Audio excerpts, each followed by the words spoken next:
যুগ বদলেছে, আমরা আধুনিক যুগের মানুষ, তাই এই যুগে দাঁড়িয়ে পুরনো দিনের কথা ভাববো কেন?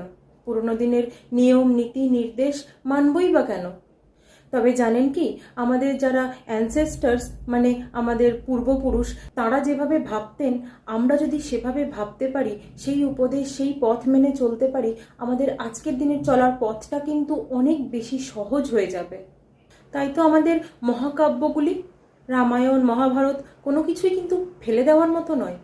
সেই বইগুলিতে লেখা সমস্ত কিছু একটু খুঁটিয়ে পড়লেই বোঝা যাবে তার মূল্য এতটুকুও কমেনি, বরং বেড়েছে। এমনই একজন মানুষ ছিলেন চাণক্য, যিনি একাধারে শিক্ষক, লেখক, দার্শনিক, রাজনীতিবিদ, অর্থনীতিবিদ, সুবিচারক।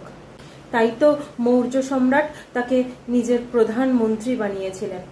তার লেখা মহান কাব্য অর্থশাস্ত্র, সেখানে ছোটখাটো অনেক উপদেশের উল্লেখ আছে, যা আজকের জীবনে আমাদের অনেক উপকারে লাগতে পারে।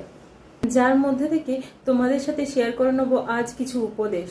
মানে 7 ব্যক্তির থেকে তিনি আমাদের দূরে থাকতে বলেছেন।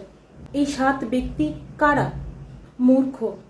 মূর্খদের সাথে থাকলে নিজেকেও সেই পর্যায়ে টেনে নামাতে হয়। তাদের সাথে সময় ব্যয় করা মানে সময় নষ্ট করা। তাদের থেকে কোনো জ্ঞানের আশা করা যায় না।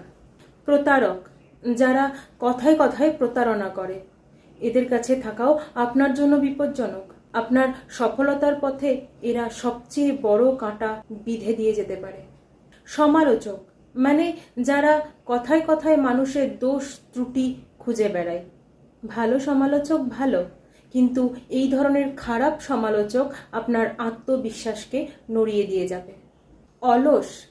অলস ব্যক্তিত্বের মানুষেরা নিজেরা সময় মতো ঠিকঠাক কাজ তো করেই না, এদের আশেপাশে থাকলে এরা আপনাকেও অলস বানিয়ে দেবে।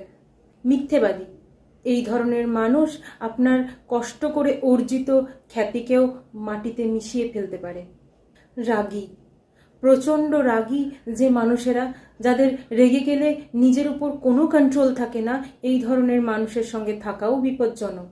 এরা রেগে গেলে এদের হুঁশ থাকে না, আর তাই যে কোনো উত্তেজনামূলক পরিবেশের সৃষ্টি হতে পারে, যা সাফল্যের জন্য ক্ষতিকর।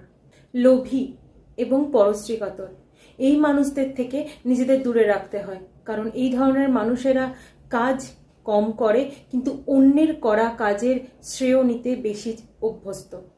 তাই এই ধরনের মানুষের সাথে থাকা, এদের সাথে কোনো রকম ব্যবসায়িক সম্পর্ক আপনার ক্ষতি রাখতে পারে।